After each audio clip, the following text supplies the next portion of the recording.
Alright. Okay, so I'm going to do my presentation, which is over sleeping disorders and why sleeping disorders are bad for us. Because, not everybody wants a disorder. Okay. So my introduction is, why are physicians prescribing medicine to put sleeping disorders to rest? Is undisturbed sleep truly greater for us? And although many people believe that they get enough rest, are the effects of sleeping disorders on our body enough to seek out pharmaceuticals? Combating against night terrors, sleep apnea, and narcolepsy, uninterrupted sleep will always be better for our bodies, and sleep disorders are the main cause of disruption during our days. So for my presentation and my paper, I defined why we need sleep. Then I went in and broke down narcolepsy, night terrors, and sleep apnea. Then I broke down uninterrupted sleep and why it is better for us. So what does sleep do? It provides periods of inactivity, which actually helps our body. Our brain goes into a inhibition stage due to the GABA neurotransmitter. And what it does is it kind of knocks us unconscious for a while and allows our body to get the rest and development that we need. This is when sleep cycles occur, such as REM sleep, non-REM sleep. REM helping us, the neurotransmitters, in doing our memory processing, our memories itself, and storing those, being able to help us learn and recall things.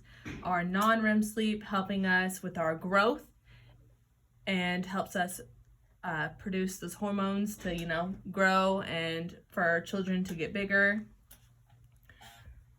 And yeah.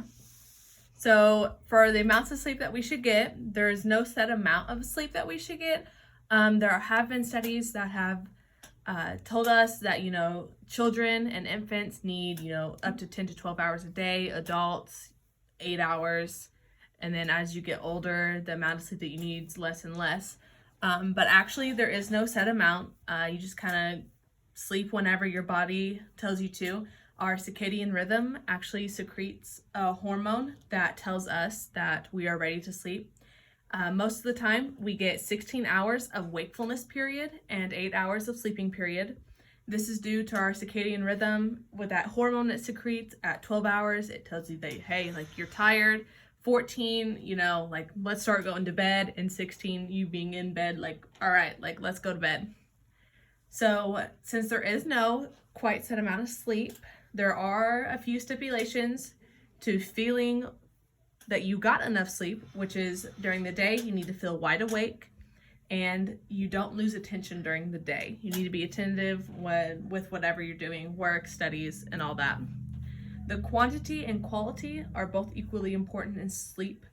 The more sleep you get, the better. But if you're not experiencing those REM deep sleeps like you should be, then it's just as bad as if you didn't get enough sleep. So how to diagnose sleeping disorders? They're actually very hard to diagnose. Many physicians actually diagnose them either as anxiety or depression. So sleeping disorders get a lot of dual diagnosis most of the time.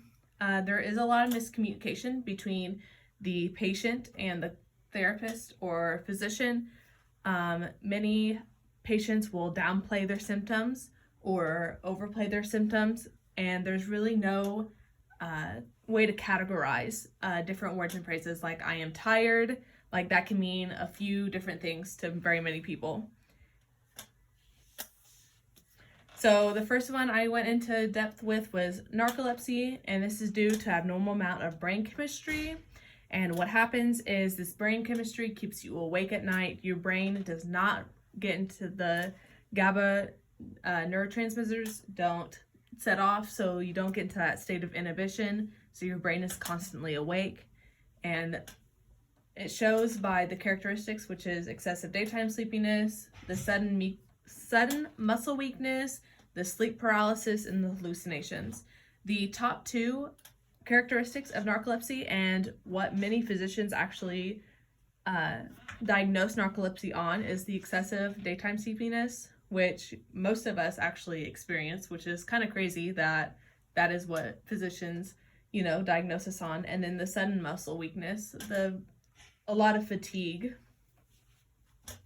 There are also environmental factors that play into narcolepsy, not only just the brain chemistry, but the psychological stress, the changing sleep stress. College students, teenagers, we are up all night doing homework and stuff like that. So the change from, elementary, middle school, when you're in bed by 8, to doing homework all the way to 1 a.m., it causes a lot of stress on our body, making us have those kind of narcolepsy episodes. Head traumas and neurological degeneration. The next one is night terrors, and these are vocalizations or movements that happen during the sleep. They are sudden arousals followed by screaming or crying. Many parents, it's most common in children, so many parents often witness this within their children. I know from experience, like my mom, I had this, she had a hard time with it, and I know, and many studies say that other parents have a hard time with it because the child is still sleeping when it happens, and so they're not aware of it. So when the parent tries to console them and stuff like that, like they have no idea. And so just like any other thing, you're not supposed to wake the child because it can cause other neurological damages. So I know my mom, and I'm sure many other parents, it was hard for them to watch me just sit there and scream and cry without being able to help. And not only does night terrors take a toll on the children and their sleeping habits, but also the parents, and causes them to change their sleeping habits, which can cause narcolepsy within the parents as well as the night terrors within the children. And most of the time, night terrors are caused by anxieties and follows PTSD. So a lot of veterans that come back from war actually experience night terrors. So night terrors are most common when the brain transitions out of non-REM sleep. They also are due to poor sleeping habits, and this can cause distress on the persons and others around them. Just like I was talking about with the parents, it causes them distress to see their children experience night terrors. And tiredness and fatigue are signs, because night terrors, it is fear inside your bodies. It is not just that nightmare that we experience every once in a while. Like night terrors are anxieties, and it can cause a person to shake while they sleep and stuff like that. So they're very much tired and fatigued when they're awake because their body never shut down. The third and final sleeping disorder is sleep apnea. It's the repetitive transient obstruction of airway during sleep, and it's a hard time sleeping and breathing at the same time. Many people have two types. One is obstruction. It's caused by obesity, enlarged tonsils, and blocked nose. It's honestly most common in males. Women can have sleep apnea, and theirs is due to hormonal imbalances, which is also an obstruction. And it's honestly most common in pregnant women and menopausal women. Children can have the obstruction as well. When they are younger, they have smaller mouths, so when they go to bed, their airways get blocked and causing them to have sleep apnea. The other type is central nervous system, and this is when the receptors fail to relay the need to breathe. So when a person with sleep apnea is during the day, they have a loss of attention span, loss of the ability of learning, loss in the ability of reasoning, and sleepiness during the day because of the snoring and stuff like that they may experience. Many sleep apnea people do have headaches during the day because their brain is not getting the oxygen that they need while they are resting. So they have the headaches because of the lack of oxygen. So undisturbed sleep is when a person gets that full 8 hours, quotes, that they need, the best rest that they can get, best quality and quantity. This gives them the better ability to recall.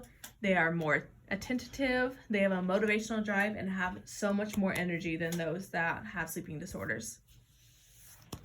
So this is kind of a breakdown disorders, they're destructive. You have a lower quality and quantity of sleep. You have tiredness, you have fatigue, you have less attentive, you have a harder time recalling things and have a harder time with memories, and you're so much more irritable.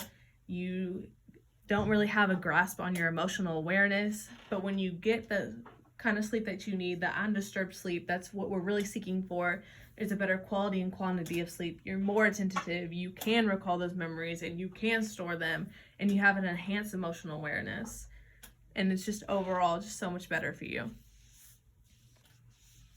And here are my references.